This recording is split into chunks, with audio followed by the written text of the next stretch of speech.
Now the moment you've all been waiting for.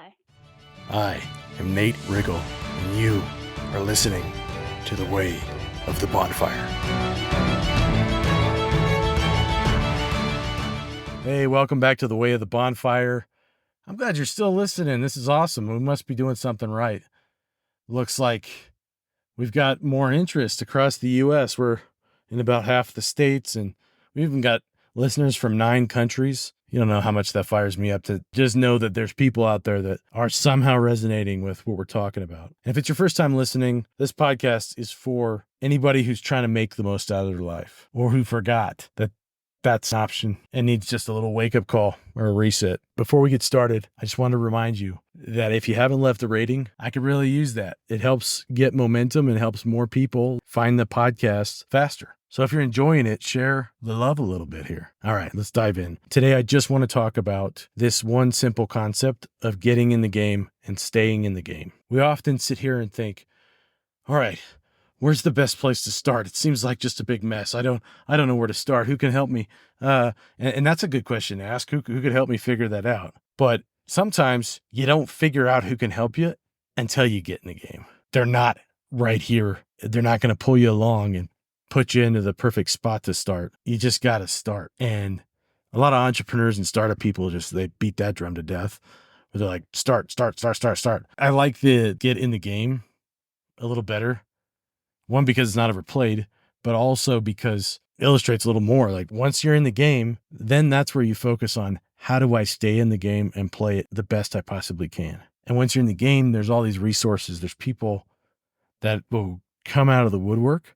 There's forces from God, from all different areas that will conspire to help you in a good way. If you get in the game, stay in the game, and stay curious. How do I get in the game? Look around, pay attention to what you're feeling, trust your gut, and do something, try something. I've done that and it didn't work. Okay, so you got in the game, but you didn't stay in the game.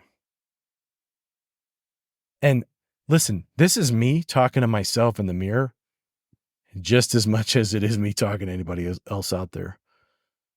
I've done podcasts in the past where, more recently even, where I was talking about there's this weird competition between our past selves, our present selves, and our future selves. And what I've learned is that all three of them, to be a truly integrated person, they should be working together. They shouldn't be enemies of each other. It's not about leaving, the past Nate behind and saying, that guy's dead to me. I'll never be like him again. Because guess what? There were parts of that Nate that I really liked, and they haven't gone anywhere. And there's a decision and power right here in the present to help out the future Nate, the future version of ourselves. And I just participated. There's this awesome program done by the creator of The Art of Manliness. And it's called The Strenuous Life. I actually joined it a long time ago. And there's a group locally, and we were studying this concept of being your own personal butler. And what that is basically Jerry Seinfeld has this bit where he talks about, like, a lot of times we'll be like, all right, of course I'll take on that debt. That's not due till June. June's never coming. And so the past self is an enemy to the future self. Or like, we'll stay up all night watching TV because we had to hit one more episode.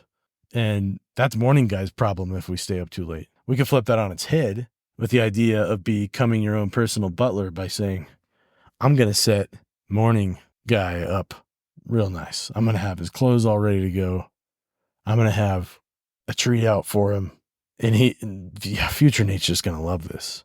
And that's pretty cool to think like that we could integrate ourselves through that time travel concept I gave you before about how would your old self and your new self talk, but also by saying, hey, you done good for me, old self.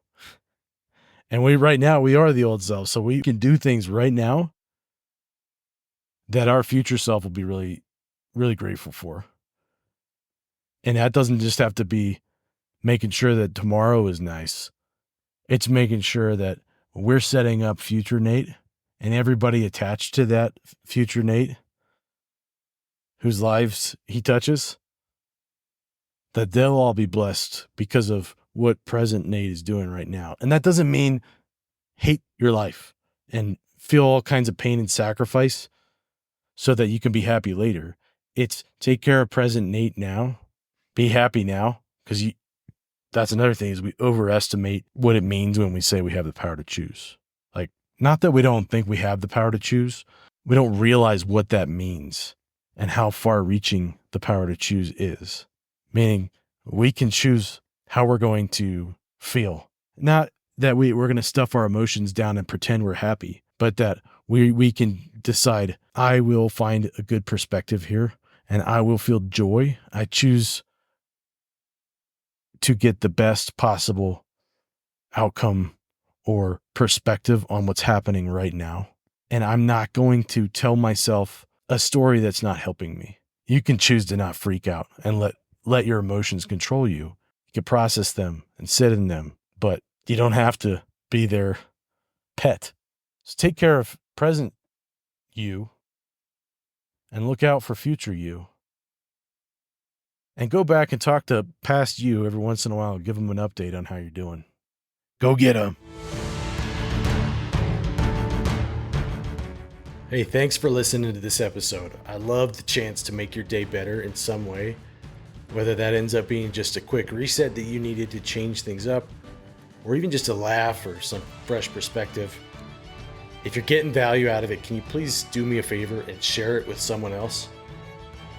Because as more people find and listen to the show, I'm able to bring more good stuff more often.